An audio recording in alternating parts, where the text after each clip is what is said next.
Hi guys, so today we have Tom Davis joining us, aka America's Canine Educator. You see his mug all over YouTube on his channel and dog training business, Upstate Canine. And we are very, very excited to chat with Tom. Hold on. They switched this around. Let's see. There we go. Thank you, Tom. Put on some makeup to cover my eye situation. Didn't want to scare away followers. Hey, Hey, what's going on? how are you? Good. I can't see you, but I'm doing good. How are you doing? There we go. Good. I can see you now. All good. Awesome. So, you're in upstate New York, right? Yeah, I'm in upstate. So a lot of people think, New York, they think Manhattan, Brooklyn, city skyscrapers, and I'm actually closer to Canada than I am, the city. So Very nice. So, Tom, you're pretty much everywhere. Like you go on YouTube, search anything dog, you got the real estate on yeah, all things dogs. Can you tell me where your passion for dog training and dogs came from? yeah. Like dog training for me has evolved. I mean, it never started off as dog training, of course, like a lot of other people. My passion for dogs was always there, and it still is, of course. And when I was little, when I was like a baby, we have pictures of me when I was really young. We don't know exactly how young, but like 3 or 4, running around with a little diaper on, just a little kid, just rolling around with puppies, just always kind of mingling with them on the ground. And as I progressed in, my life, they were always a big part of me. My parents divorced, at an early age. So, my dogs were like, they're my best friends. So like my parents were always working or whatever. And so for me, dogs have always just been a big part of my life from when I was little. And then, as I graduated high school, kind of tried to figure out what a lot of other people do with, what they want to do in life. And when you're, 17, 18 years old and somebody asks you like, hey, what do you want to do for the rest of your life? You're like, I don't know, man. I don't even know what I don't even know what I want for dinner tonight. Like, I don't know what I want to do when I'm 60. So, I tried some college, like some local colleges, and yeah, it just wasn't for me. And I just didn't like the idea of somebody or something or some system having a cap on what I can do creatively, in all aspects of just capping anything. And so I remember it specifically. I got a dog. His name was Saint at the time. He was 6 months old and he passed away. He was a Saint Bernard. I saved up a bunch of money. I can't remember. I was young. I was probably 20, 19, 20. My mom kicked me out of my house because I got a Saint Bernard, and I remember her telling me, I can't have a dog in my house that requires them to back up out of a room. Mhm. So I lived at friend's house. I worked minimum wage jobs, and he passed away. He ended up passing away super young, 6 months old. It was absolutely devastating. I didn't want to do anything. I worked really hard to support my own apartment for my now new puppy. So I didn't get to spend a lot of time with him. And so it just kind of evolved into where it's at now. But that's really what pushed me. As I was done with community college, I was working dead end jobs. I worked at Applebee's, just stuff like that, in the back of the kitchen, not really just doing what I loved. And so I just remember one day my brother was like, you really need to do what would you want to do every day for the rest of your life? And with the devastation of the puppy and with everything going on and me just being, and I know it sounds cliche to say like I was that guy at a party that was hanging out with the dogs, and I really was. Like I would walk people's dogs just because I wanted to. So I've always had this strong like connection with dogs. And so that's when I was like, all right, well, I'm going to start working with dogs professionally. And so I kind of took that devastation of my puppy, because my puppy died like very traumatically. I was at my friend's house. I was showing him to my friend's kids' siblings. So they were young kids. And I was like, come see my new puppy. Like, and at this time, a 6-month-old Saint Bernard, you know, he was big, but he was still a puppy. He was got big, chunky paws, and he just flopped over dead. He just had a heart attack and he died. And I remember just, it was like this whole thing. So it was really devastating. So I just was like, all right, that's it. Like, I'm not gonna, like, I don't care if I make any money. I don't care if I can't pay my bills. And I didn't. I literally got evicted from my place. I was living I have pictures of me living in the backyard at my best friend's house in South Glens Falls in upstate New York where I lived. And I literally was just like, I'm going to work with dogs. Like I just made that decision to just say like, you know, my best friend's dog, I'm literally living in a tent in the back of, cause you know, my mom kicked me out and I didn't have a place to live and blah, blah, blah. And so that's really how it like evolved. I started a dog walking company. It was really, really tough because this was, and just so you know, I go off track a lot. So I do a lot of different things. So if there isn't any time that I go too off in the deep end, just let me know. But you know, at this time in my life, like Instagram really wasn't a thing. It just was starting to come out. So there was your local pet sitter was just somebody who did it on the side. And I was like, I really want to take this seriously. I really want to be the best of the best of the best, with education and providing the community and blah, blah, blah, blah, blah, blah, blah. So that's what happened is I started my dog walking company and, it's kind of, you know, I mean, there's a whole ladder system of, the steps of where I'm at today, but that would take a long time. But that's pretty much like how I started working with dogs and why I continue to work with dogs. Awesome. Very, very cool.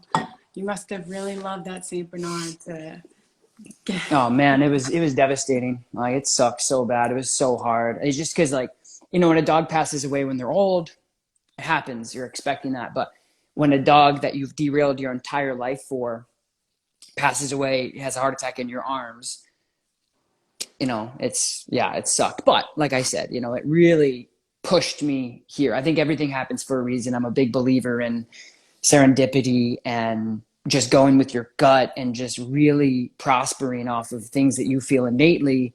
And at the time I was like, why, you know, like any other young adult would be, is like, why would this happen to me? And so, yeah, it sucked. Mm-hmm.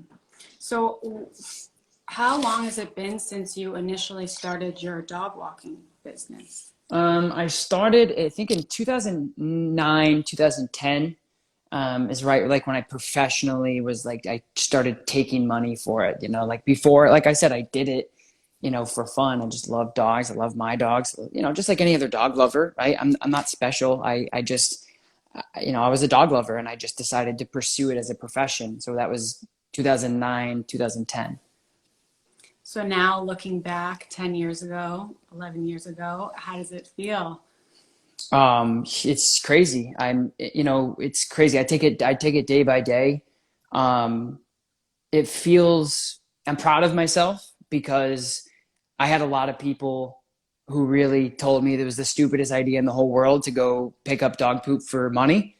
My friends really didn't support it. My family kind of supported it. And so I think I'm proud of myself for sticking to my passion. And, you know, I just love the opportunity and I'm grateful for the opportunity to just help dogs every day. So, it's still an ongoing circus, but I feel good. I feel proud of myself to kind of go that route and be able to work with dogs and help dog owners. Awesome. And when did you start using social media? Yeah. So again, like I said, when I started the dog walking company, I just remember like Instagram started. I don't know when Instagram started to be. That could have started in 2005 for all I know. But I remember people my age started using it around that time, give or take a couple years. And so, you know, I had my personal account, I had my business account. And so I would always just upload stuff. Like I would always just upload like, hey, you know, just helping people, you know, just like how to put on a collar, how to put on a leash. Hey, I'm out with my buddy Roscoe today. He's doing really great. It's a beautiful day. Like I've always had this kind of POV vlog style, like social media. And I didn't really know what to say ever. I was just like, hey, you know, and I didn't care if there was one or 100 people watching. I was just really excited to just do that with social media. But so that's kind of how I started, is just I had my personal account, and then I had my business account, and that's where things started, you know, with that. Mm-hmm. What was your first YouTube video? Oh my gosh. That's a great question. I don't know. I'm not sure. A long time ago. I think my page was started in 2013. So that was probably like my first video. And I just remember, um, and if the question is when was it? It was probably 2013, 2014. Mm-hmm. But what was the content like? Right. Okay. That's what. Yeah. Yeah. That's what I thought. Okay. I didn't want to answer that Yeah, question. yeah. So I think for me it was like, and it is still true today, that I just am so desperately exhausting, not losing sleep type of person, of just that one dog owner, like getting ready to make that call to the vet to euthanize their dog or drop their dog off at the shelter, and that constantly spins in my head like every second of the day, because I've seen it happen over and over again. And so I set up a video. I set up my phone at the time, which I don't remember what it was, but I set up my camera. It was on my phone, probably like an iPhone 5 or something, and I just set it up, and no microphones, no lighting, just a video of me helping a dog owner, and I put it up, and and that's what it was. It's how it started with me, and to how it is now. Things have changed a little bit, but that's what it's always been, is I don't want to be anything other than somebody. I don't make videos for anybody other than people who are looking for help. I don't make videos for people who want to critique dog training. I don't make videos for dog trainers who don't agree with certain things. I make videos for dog owners who are just about ready to euthanize their dog or get rid of them. And I know for a fact, because we have a log, we have thousands and thousands and thousands of dogs that were saved from that call or that drop off because of those videos. And so that was like the context of the video, is a little camera. I think I set it against like a water bottle or something on on my desk. No cutting, no editing, nothing, and that's really just how it started. Mm-hmm. Awesome. I love to, it's so cool to look back at the progression of it all. And now today, like when you're shooting your videos, what does, the setup look like? Yeah, it depends. I mean, I have, now my staff everything's changed. Like everything's changed for the better. Everything's changed for the progress, and really things, so I have like a personal staff, and then I have my business staff. And so now it kind of, it's evolved. So it just depends on what I'm doing, where I'm filming, how I'm filming, what I'm filming. But now it's more of a production. Now it's more of, somebody around quite a bit. And now it's more of an actual production, because more people are seeing it. And I want to make sure that we cover all bases. Again, the same reason why I started, in 2000, whatever the heck it was. I want people to know. I want people that are like desperately clicking away at their keyboard at night because their dog just bit their boyfriend, and I want my video to pop up and they go, I can take something from that. So now it's a lot bigger production than it was, for sure. Mm-hmm. Of course. Raven Canine Training asked, how do you deal with online hate? Oh my gosh. How much time do we have? No, I'm just kidding. Such a good question. I deal with it by not dealing with it. I think it's hard. It's really hard to talk about this because we're dealing with dogs.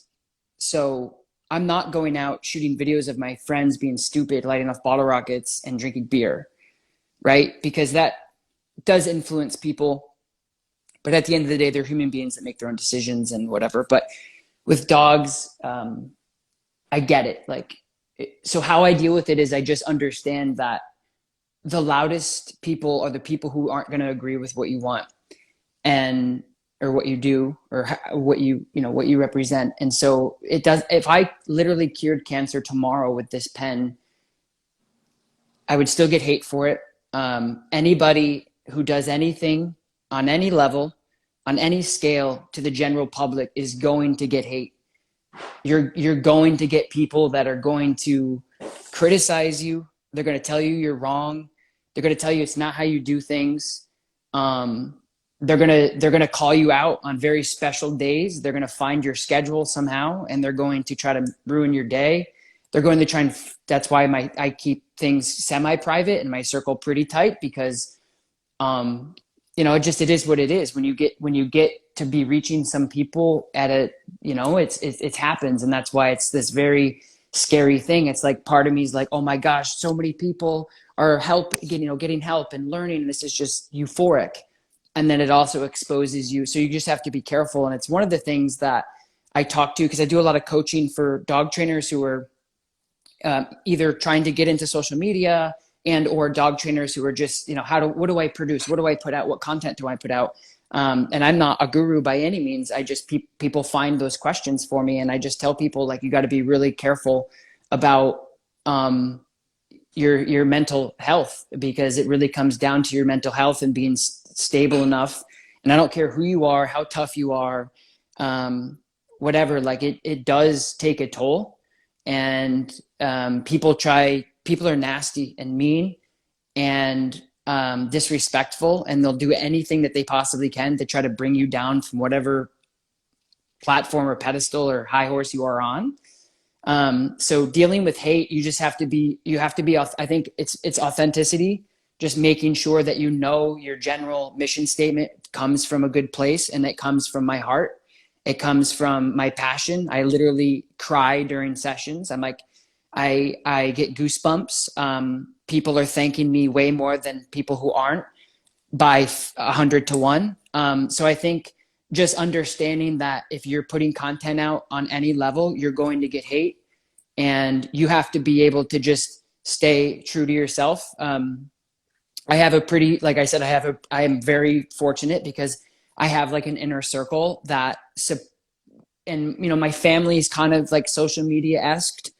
So there's other people in my family that also produce content for things. And so I think just talking about it with people that you can trust, having good friends that you can lean on in the dog training world is also like invaluable. But I think I can talk so much on this, because I get a lot of it. And I think,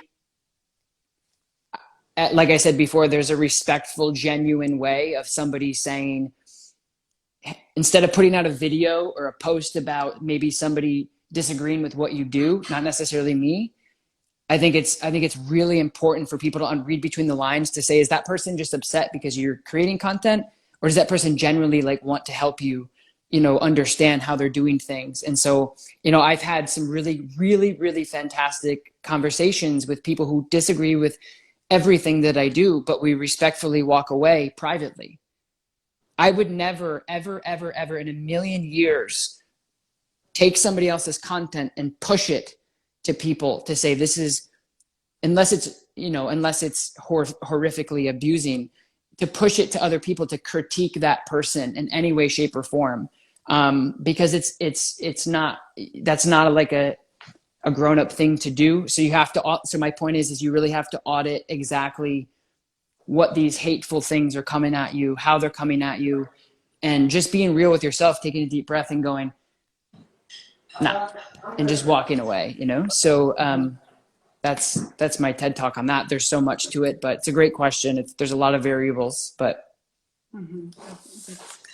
I'm glad that you brought up your mission statement, because I think a lot of the times, when you're growing a following and you've had success, it's easy for people to target you. And it's also easy for a person to kind of lose track of what the goal is, what impact you're making. So like, how do you stay grounded? Yeah, wow, these are great questions. Again, just like I don't do this for anything other than helping people, period. Don't care about any, I just, there's a part like, but I also like, I've built enough tolerance enough to actually read. I have a good filter system. First of all, I have a team. You can't, and that's why with you, I whenever, when somebody emails me and says, hey, like, I want to get you on this or get you on that, I'm so bad at getting back to people. If I schedule something, it's in the wrong spot, which I'm like famous for doing. So I think also just your mind and your headspace is it's so delicate. And so again, if you're putting out content, you just have to stay grounded by delegating situations and delegating people that you can filter things out to you, so you don't downright just like bad people and they want to hurt you. And so staying grounded has a lot to do with your mission statement of understanding the end goal. And the end goal is if I can put a video out and help one person, I'm going to keep producing content. And then also just, there's, and like with anybody else, it doesn't matter if you make candlesticks or whatever, it's just understanding mental health in general. I think it's not a dog training thing. I think it's just, dog training is it's very political. It's very polarizing. And if you are sought after in any way, shape or form, or are giving people advice professionally at a scale, there's a target on your back, like immediately. So grounding is just, exercising, meditating, taking really deep breaths, just understanding your mission statement, and just knowing that there's a big macro picture to what you're doing. And again, I think, having a good team around you and just staying true to who you are. And I just put my head down and I just go to work. That's all I do. I try not to mess around too much in the comments. I try not to see what people are tagging other people in. I try not to get into the politics. I mean, everybody has their day where they just go, nope, I'm going to go in on this right now. Mm-hmm. But so I think the groundiness just has to do with just understanding, just educating yourself and helping yourself figure out how to deal with that. Mm-hmm. Thank you for that. I also like that you pointed out your team, because I think that's really hard for people to also kind of let go a little bit and trust people to kind of help you with something that you've created. I'm sure, you started, it was just you, and now you're taking on people, and you really gotta have that there. So yeah, it's huge. It's huge.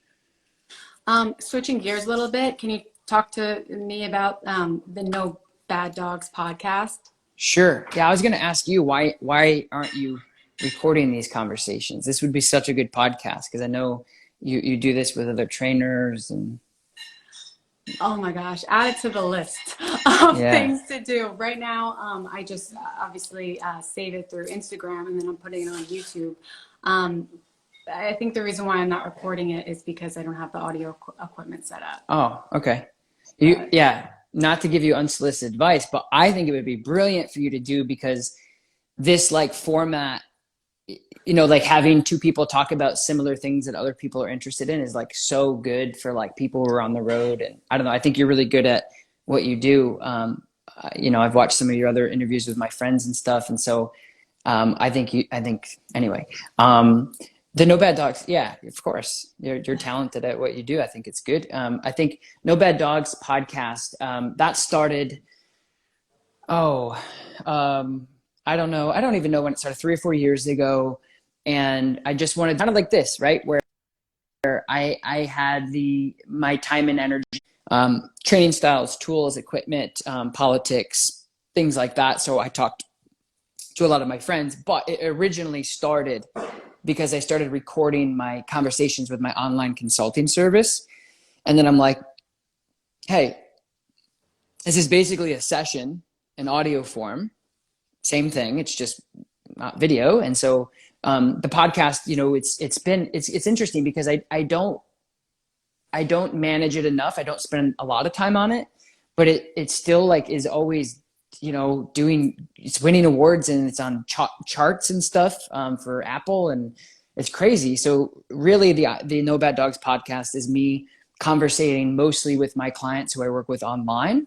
and I'm just putting out an audio format where somebody comes in and says, I have a problem with my dog, and these are the things I'm going to do to asking those questions. And I just walk them through that just like I would like a face-to-face, and I put it out. And I think it helps a lot of people when they're, vacuuming or traveling or whatever. So again, my end goal is to help people. And so if I can produce content via audio, and I think also too, not that you asked this question, but I think also too, like there's something to podcasting that allows me to also get a little bit more intimate with the people that I'm speaking with. When I'm doing like video format content, for the most part, it's the camera at me. I'm not at the camera mostly. So like with audio, with some of the podcasting that we do, it's really just an intimate way to communicate with the people who are listening. So I really, really like that too.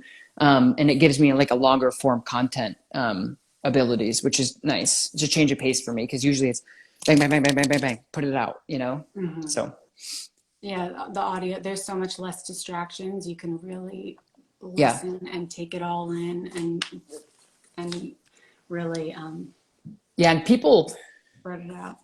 Yeah, absolutely. And people also, like I was listening to this podcast about how human beings actually take information in video via audio is different. It goes through different channeling in your brain, and that's really cool to me too. So again, just pushing the No Bad Dogs movement, and pushing, like, if I can call one of my friends who also trains dogs, I'm like, hey, let's talk about this. And then it helps somebody, one person, and it didn't cost me anything, and it just was my time.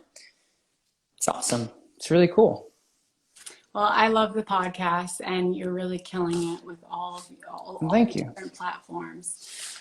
So thank you very much. I appreciate keep up that. the good work. Thank you. Coda the working dog. What are your thoughts on positive training versus balance training? Well,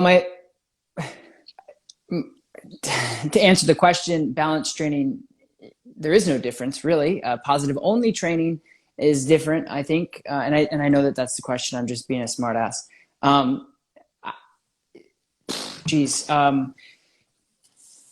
Well, balanced dog training, I think, is something that comes natural to human beings. It comes more natural to dogs than anything, but it comes natural for human beings to also teach in that way of operant conditioning.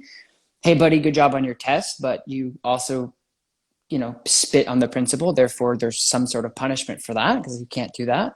Or running across the street and possibly getting killed by a car. I need you to understand that that's not okay. So, like, I think balanced dog training, and without, going into too much detail, and then the positive only training is obviously positive only. But I think the bigger question I think it really comes down to the variances of these things. And that's why I personally, I don't even really call myself a dog trainer.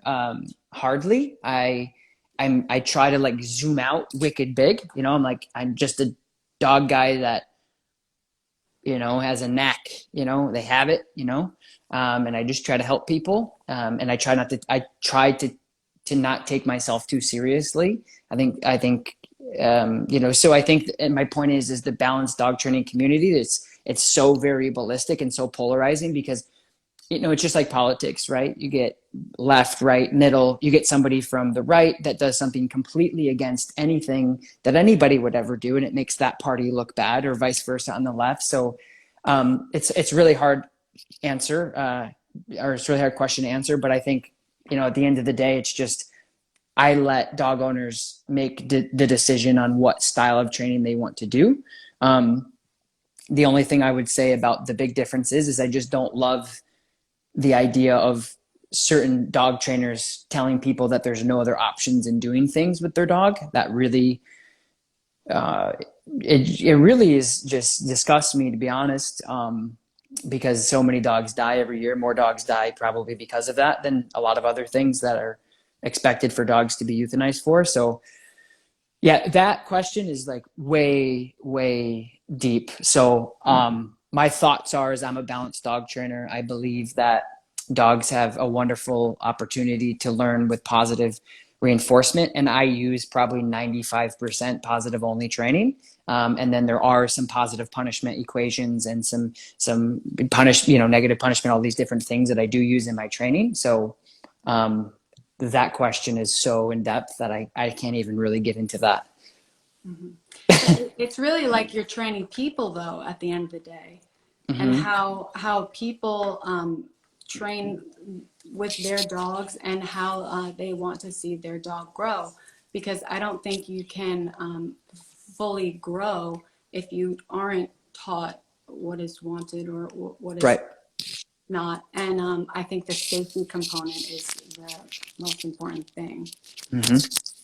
Yeah, I think it's huge. It's so huge, and I think and I try to just tell every day. I'm like and it gets overwhelming. I'm sure for people, and people are like, all right, dude, shut up. Like, we get it, but I just care about it so much that I want people to know, because I don't want them to kill their dog because they are listening to one person who only has one way of doing things. That's the only thing I have a problem with positive only training. Like, I think it's good for certain situations, but I really it irks me if something doesn't work for any trainer. It doesn't have to be a positive only trainer. It could be a balanced dog trainer who's using tools improperly, or whatever, and they're like, yeah, you can't do anything else, your dog's ruined. So I just have a big problem with that. But everything else, yeah, it's like, if you care about your dog, you have to instill balance to them to make sure that what they've possibly done that could kill them is wrong, because we care.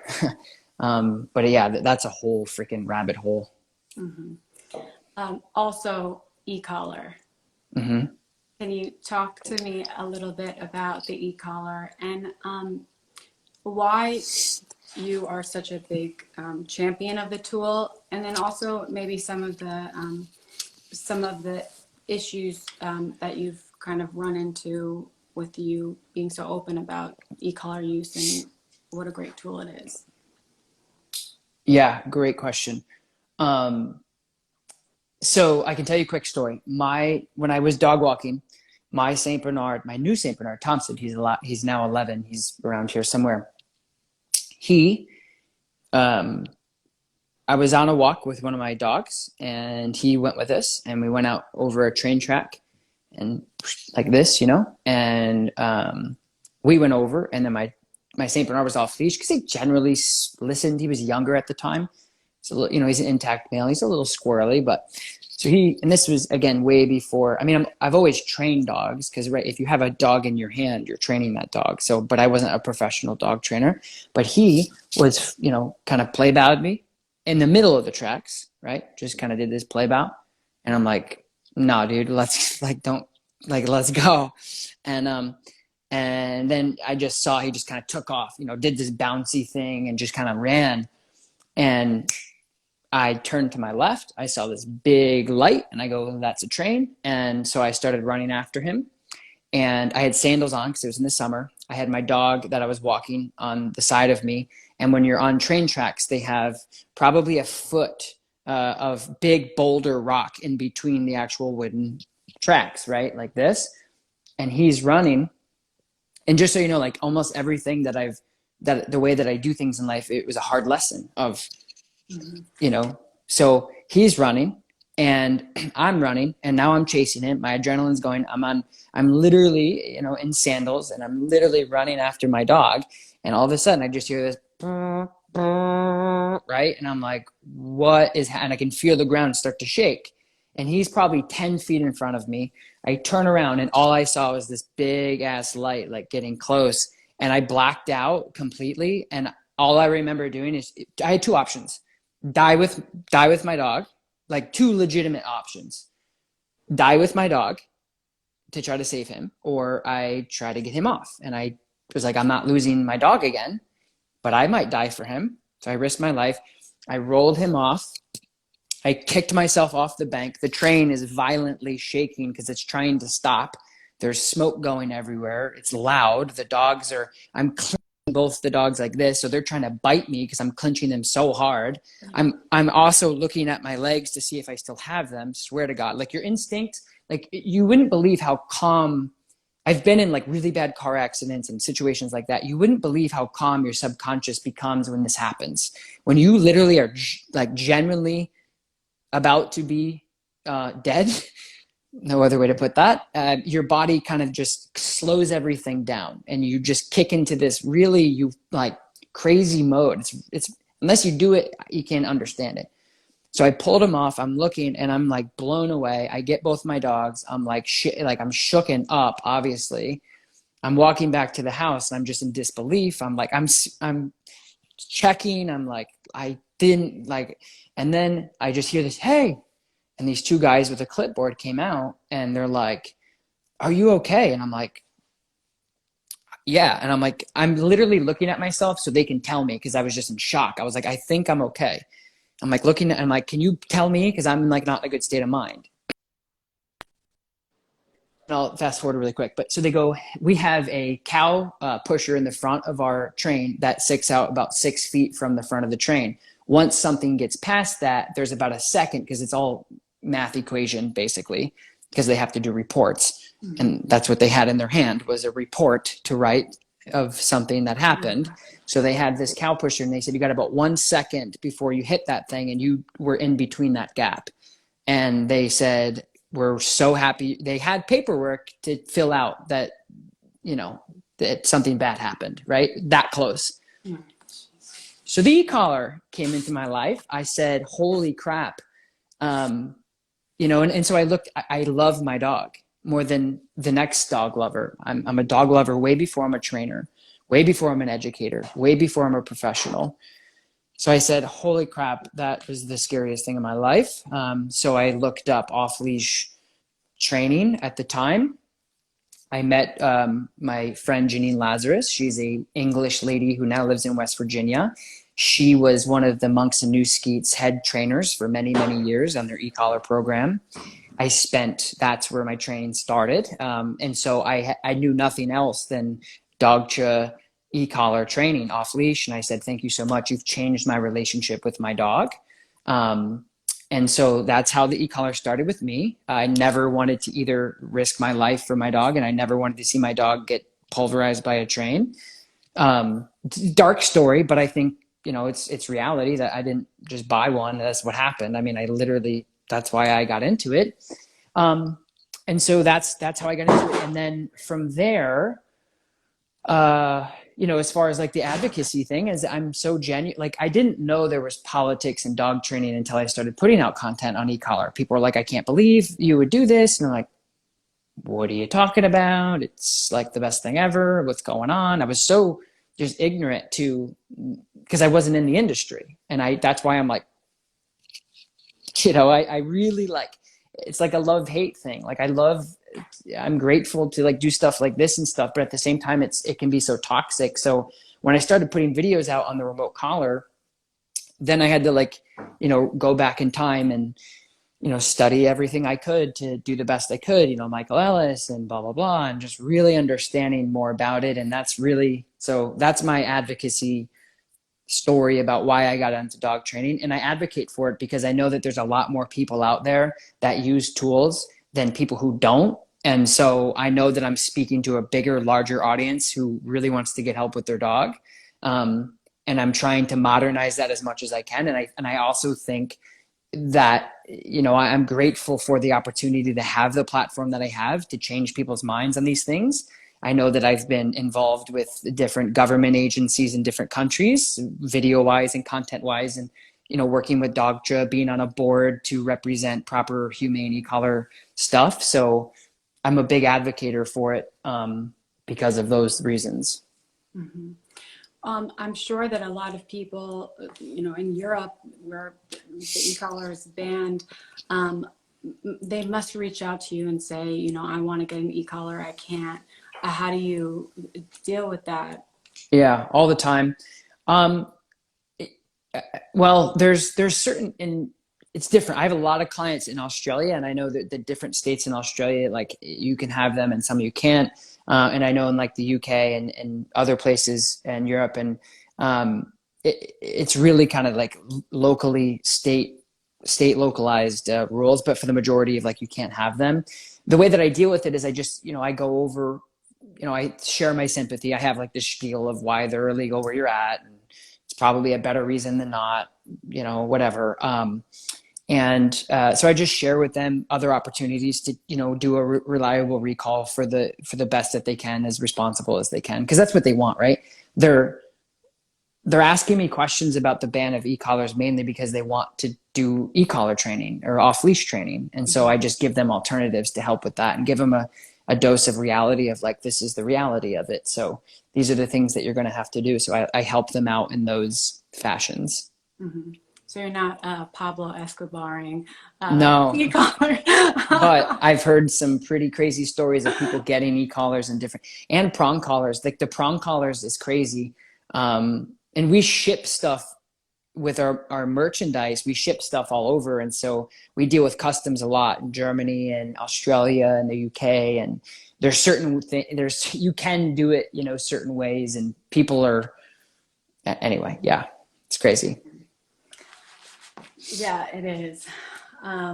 It seems like you have a good handle on how you deal with it, though. Yeah. And thank you for all the work that you've done with the e-collar. The e-collar was something that I was hesitant about because I wasn't educated, because I've never used an e-collar. And having worked with a trainer who taught me how to use the e-collar and how to apply it with Reka, I mean, it's a total game changer. So, Yeah, I'm happy for you. I'm really glad that I'm glad. That's great. Good to hear.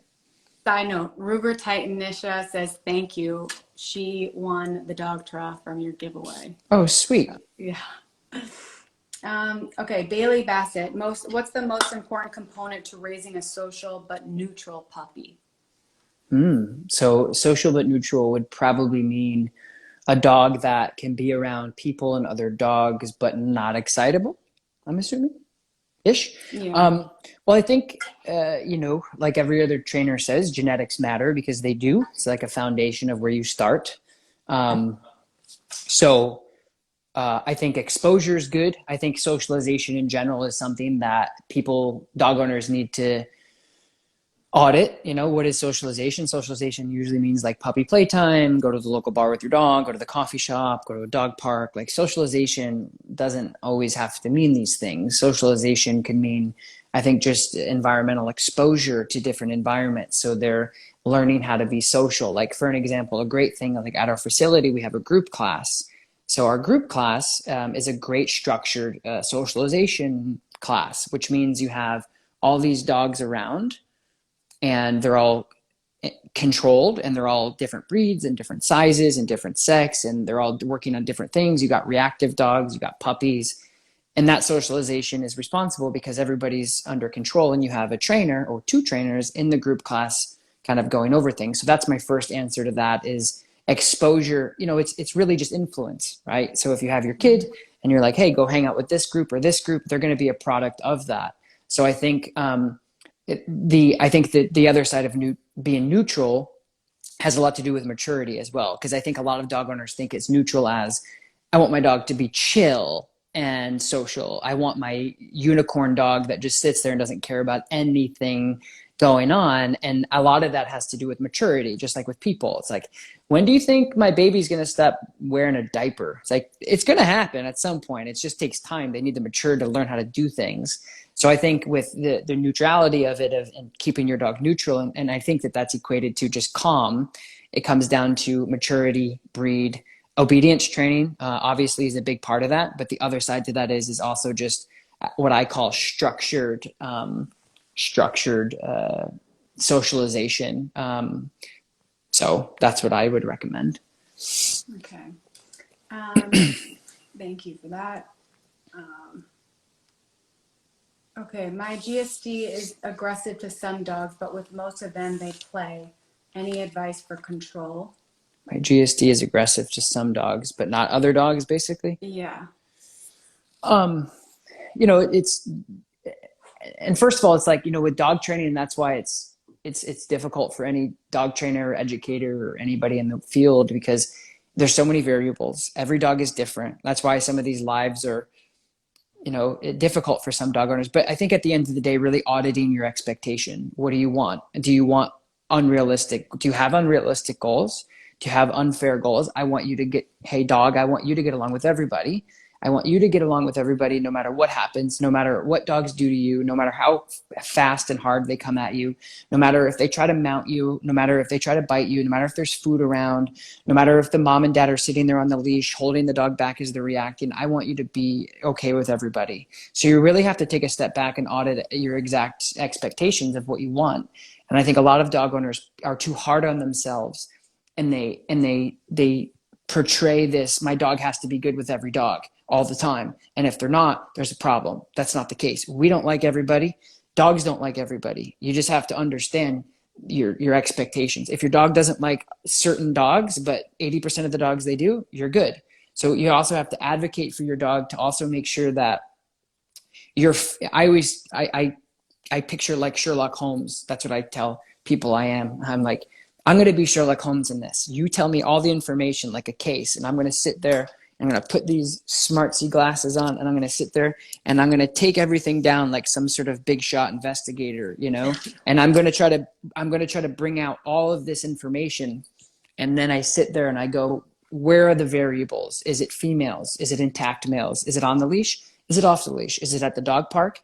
Is it overly excited dogs? Is it, all these things. So I always recommend dog owners to try to really pull these isolating factors out that make the reaction happen. Because as soon as you can figure out where the leak is, or as soon as you can figure out where that fire is, you can start putting it out. Because if you're just, I don't know, it's just crazy. I go out and we see 50 dogs because we live downtown LA or San Diego or in Manhattan, and sometimes they like dogs and sometimes they don't. So you really have to be an investigator to figure out the isolation, to figure out what your dog is going to be okay with and what your dog isn't. My Saint Bernard is an intact 11-year-old dog. He is not to be around any males at any given time for any reason. And if a dog's coming up and I don't know if they have something between their legs or not, I'm avoiding that situation because I don't want to set my dog up for success or for failure. So, it's like, I think the other thing, like I already said, is just your dog doesn't have to like everybody, period.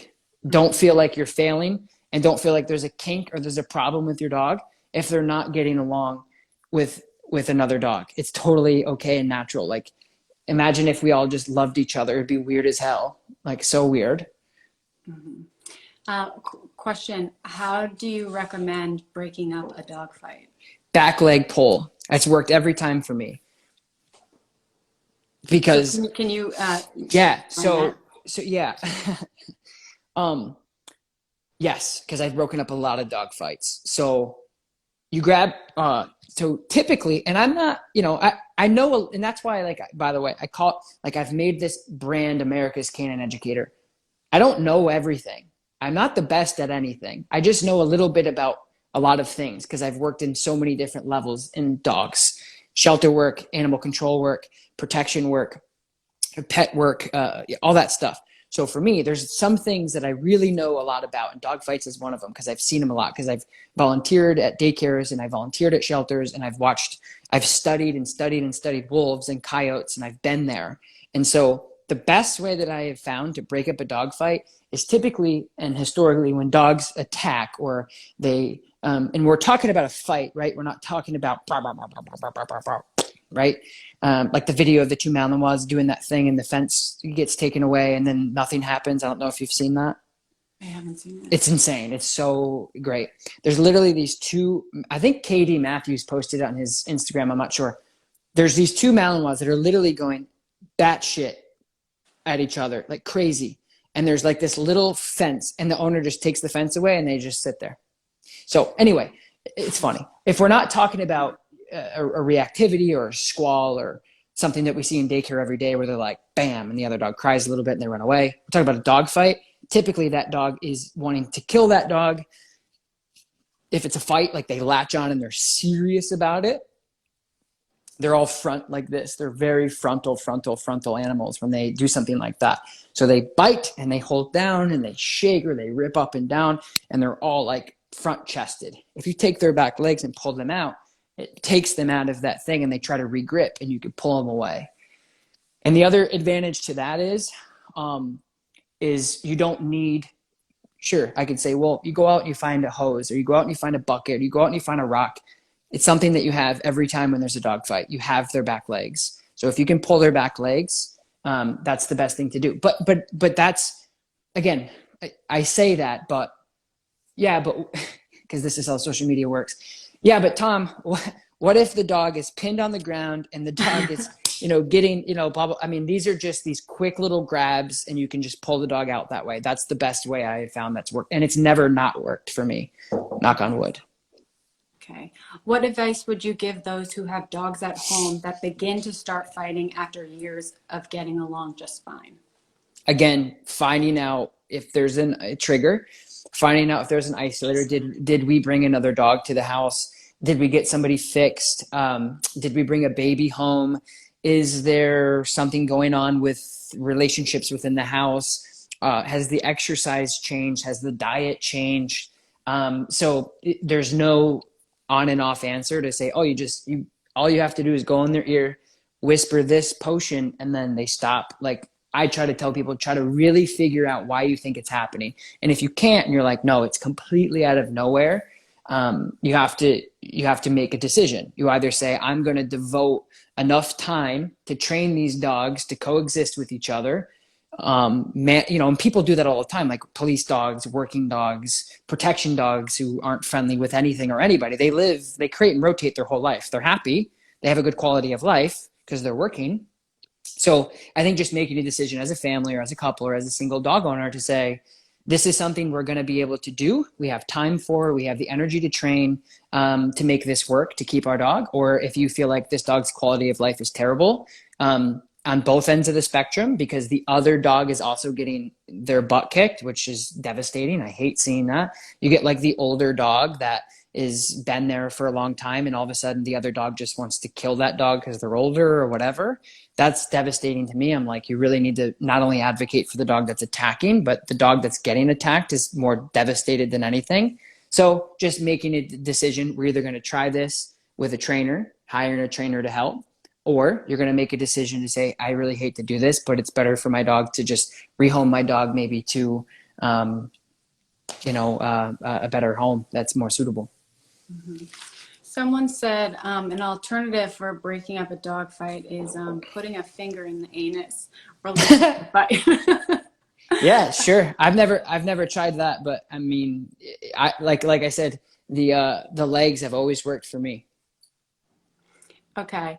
My 2-year-old Shepherd mix is reactive to everything and everyone. Is the dog trot e-collar a good option? Yes and no. I mean, it's like, it's kind of like having a doctor be like, hey, like I have these symptoms and this medicine feels like it's good. Is it okay if I go out and get this and take it? It's like, you should probably come in and talk to me about it. So like, first of all, I would always suggest people use a remote collar for any behavioral issues. I personally think that if you do your research and you spend enough time, you can do proper e-collar introduction on obedience by yourself. If you know what you're doing and you take it slow and you read the books and you watch the videos.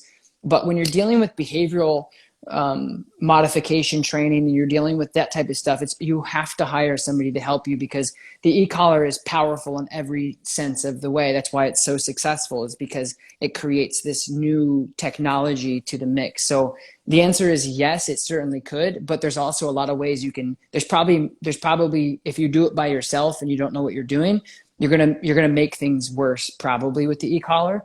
I have had people message me and they're like, hey, it's worked. I'm like, I'm glad it worked. But so I would personally, hire a trainer. B, the e-collar could definitely help with those things, but really, really, really look into hiring a trainer that's qualified to help you with it, because you could do a lot of damage to your dog's psyche by just putting it on and not knowing what you're doing.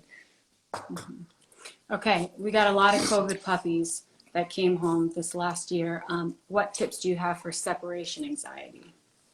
Yeah, separation anxiety is, again, it's one of those things. It's like separation anxiety in a dog owner standpoint, right? Like when I ask a dog owner what their dog knows, and they know sit down, stay, and wait, but they only do it for food.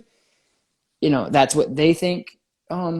That's what they think it is, but it's actually, the dog actually doesn't know those things. They don't know that capture. It's not up here in their bank. So my point is separation anxiety is something that like is severe. So you have to make sure that that's exactly what it is first. Is your dog being a brat?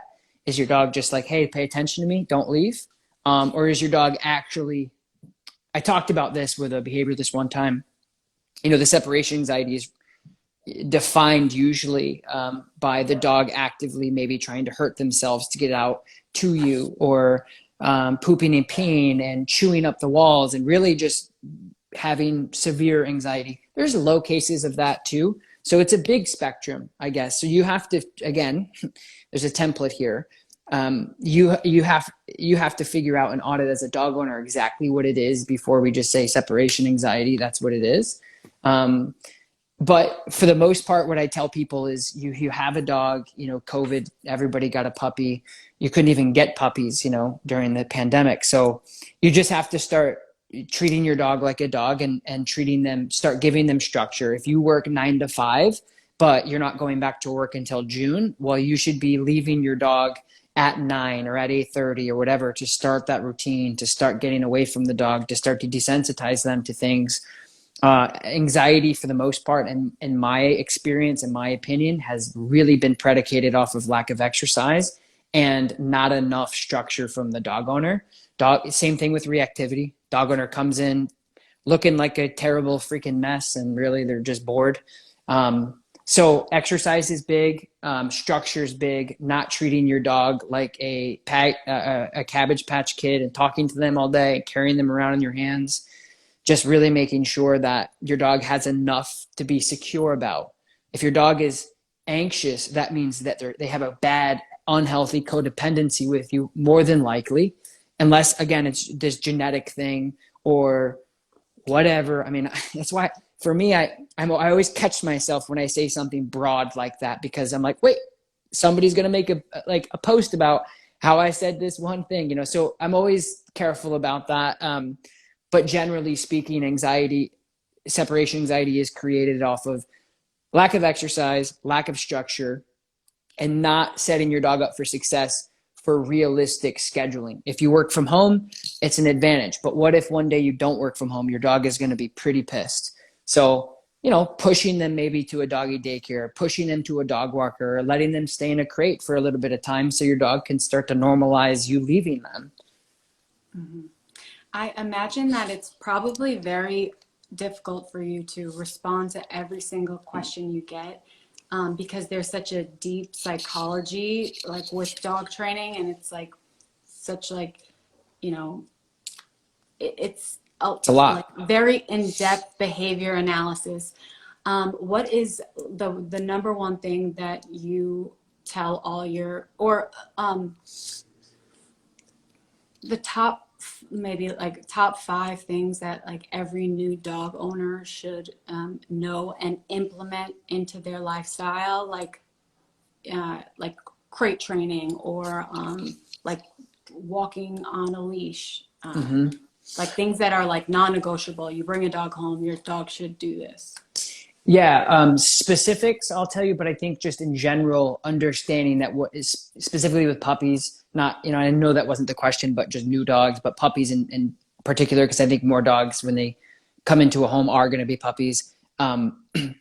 Understanding that dog is going to be not a puppy anymore. So if you're letting them jump on your lap, you're letting them jump on your guest because you think it's cute, you're picking the dog up, you're not leashing your dog, you're not creating structure, you're letting your dog pull on the leash. The mind is the same. Every single thing about the dog as they develop is going to remember those, just like with kids. This is what we did as a kid. This is what I develop into. I mean, structurally, behaviorally, human beings are fundamentally built, at a very early age, and dogs grow mentally a lot faster, obviously, than we do. So whenever people ask me the question all the time is, as a new dog or just a puppy, like, when should I start training? When's the best time to start training my dog? I'm like, now, yesterday. Like I started my Dutchie at like 6 months, or I'm sorry, 6 weeks, because I knew the breeder, and I literally raised her. Huge advantage, but it's never too late to train your dog. It's never too early to train your dog. There's just certain things that you can and can't do depending on, obviously, them as a dog. You can't there's, you get the idea, but never too early or too late. Just start somewhere. But the things that I really, really tell people is understand that they're a dog. Making sure that you do realize that they're not just something to cuddle. And when you go to work, they sit there in a pool of pee and anxiety. Understanding that they do need education. Human beings start from pre-K all the way up to getting their masters or doctorates in college. They spend some people spend a quarter of their life on education just to make it in the real world. And we all speak the same language for the most part as human beings. And nobody speaks dog. And we are living with animals with 4 legs and a prey drive that can ruin our lives pretty quickly. Yet a lot of people really don't spend the time to give them any type of formal education. So starting your dog off in some sort of puppy class in the beginning is really a good idea. And then try to figure out what you want your dog to be like when they're older, and make sure you start paving the way for them for that. Like, I'm really big about ignoring my puppies and ignoring my dogs. And that's just in general. I think ignoring a dog creates a lot of confidence. It creates a lot of, when I work with really bad dogs that have several bite histories, like any other behavior mod trainer, they've worked with 5, 10, 15 trainers. And I just completely ignore them and go for a walk with them. And they go, so I think just people need to understand that dogs develop differently. And the more that we walk through them, and the more that we don't talk to them, and the more we don't constantly try to give them affection and attention and things that are selfishly displayed on our ends, the dog will be happier. They're not going to be constantly looking for you to lay next to you all the time, or have have separation anxiety. And again, crate training is going to be big if you feel like you're going to crate train your dog later.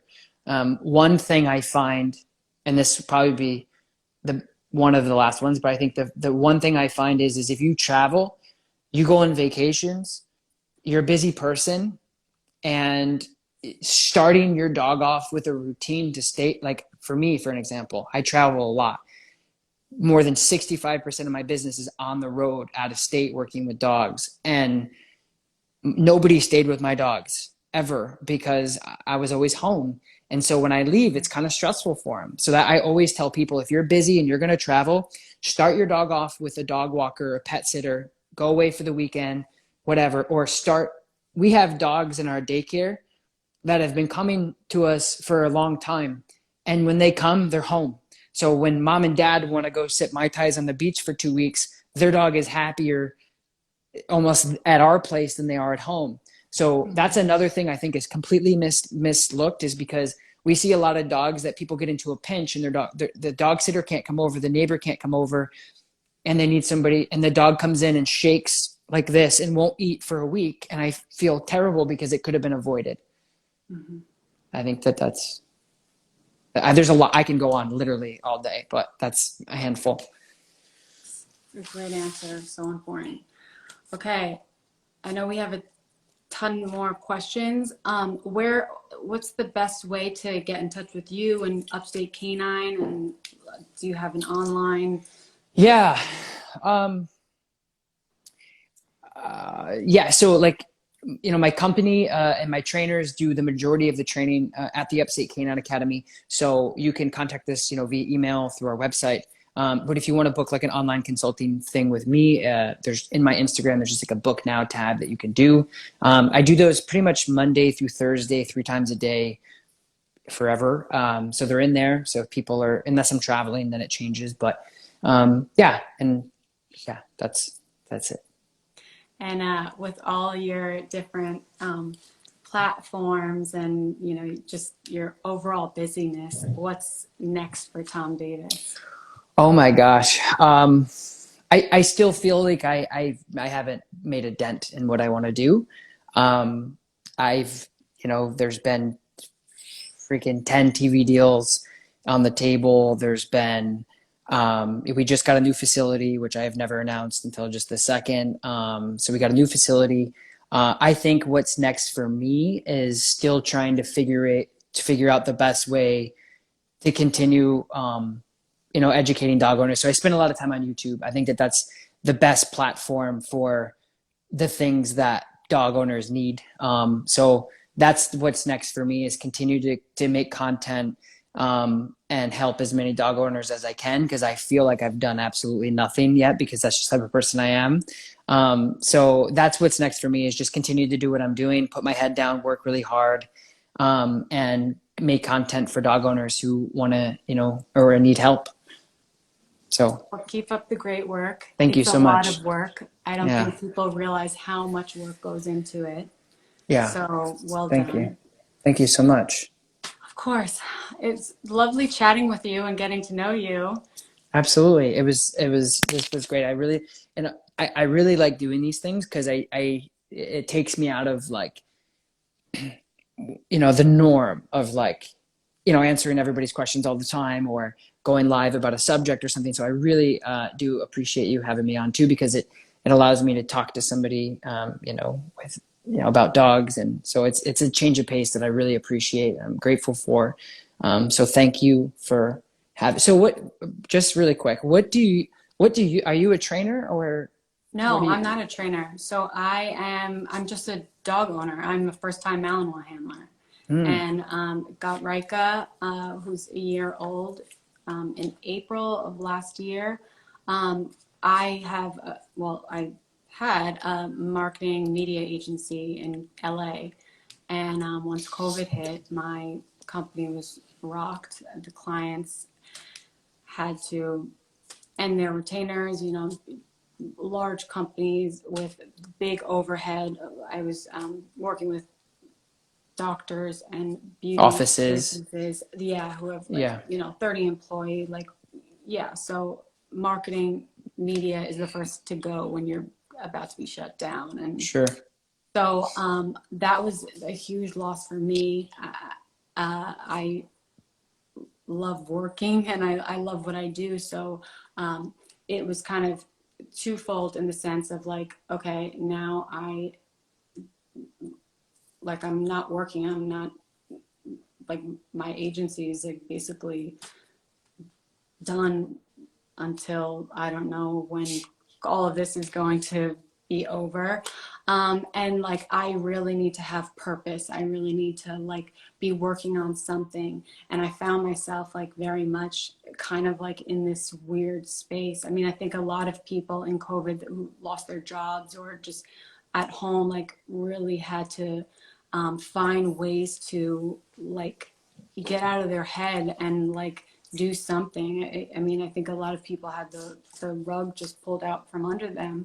And for me, like training Rika was such a gift because I was, going outside, getting exercise, educating myself, learn like really, I threw myself into the whole dog training world, like really wanting to learn as much as I can and finding so much joy in that. So I feel lucky because I am able to talk to dog trainers who are very, very experienced and know their stuff, and like talk to you guys as like as just a regular dog owner. I think there's a lot of pressure on dog trainers because everything has to be like so perfect. Yeah. Like, God forbid, you can't even speak about the prong collar or e-collar without somebody jumping down your Yeah. throat. Like for me, I feel like I I can keep my page way more fun because it's just us, Yeah. and like this is what we're doing. This is all right. We introduced the e-collar, like we're just doing us.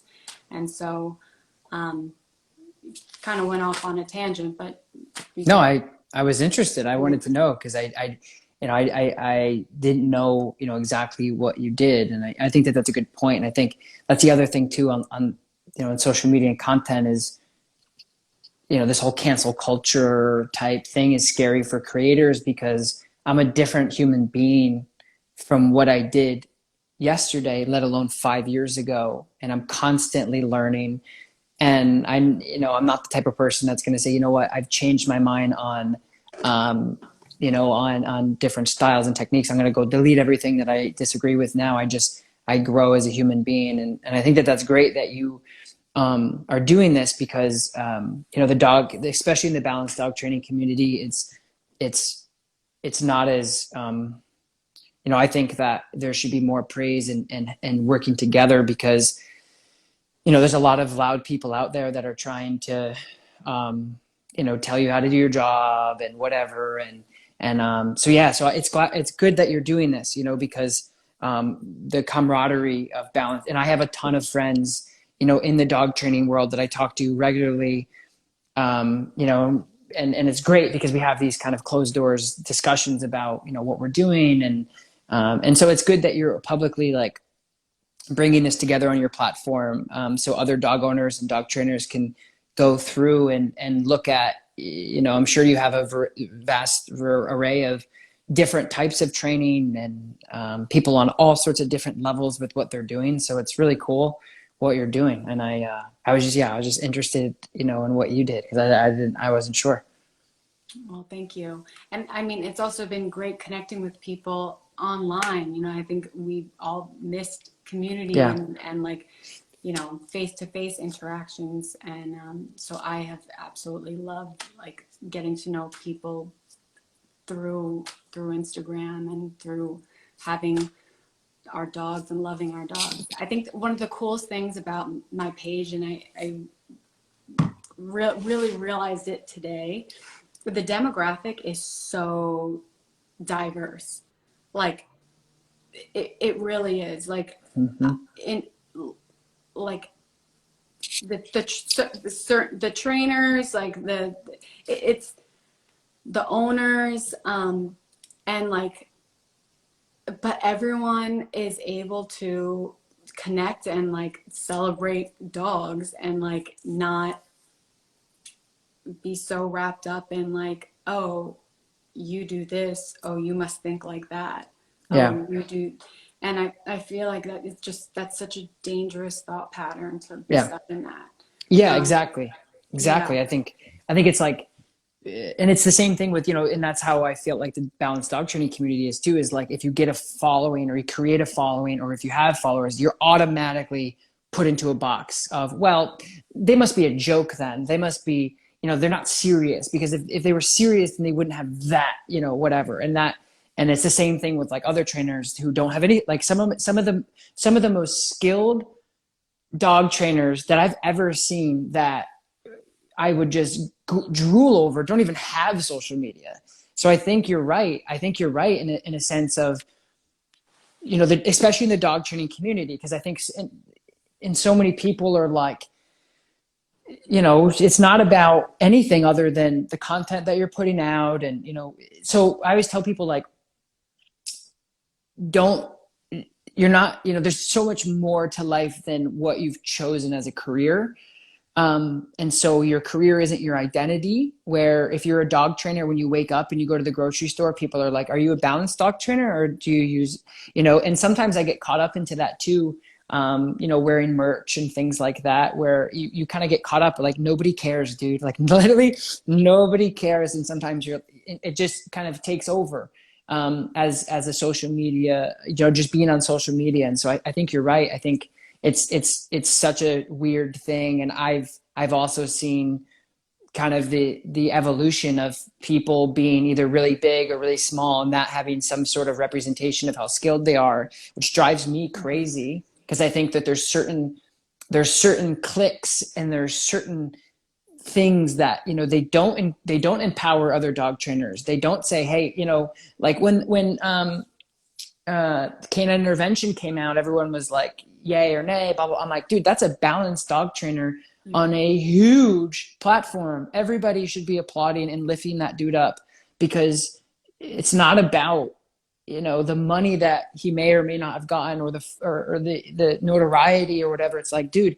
this is a guy that's on just spreading messages of, balanced dog training and things like that. And I got kind of, it's just such a toxic place. I was on just scrolling through social media, and people are like, this guy. And I'm like, yeah, but you got to look at a way bigger picture here. This is a guy that's on Netflix using prong collars, e-collars, slip collars.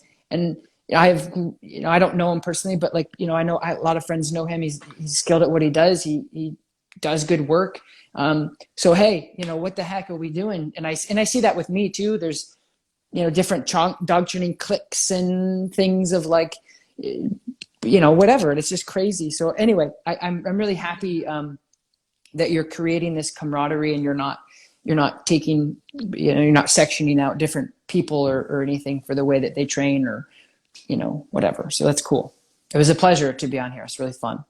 Thank you. So nice to meet you, Tom. And I'm gonna message you on the side about the podcast. I was just gonna say I'll send you a picture of my setup. It's right here, because you should. I mean, I'm not giving you, I'm not pushing you, but like you really should, because you could take this audio and just put it out, and people can listen to it. They don't have to watch it live or whatever.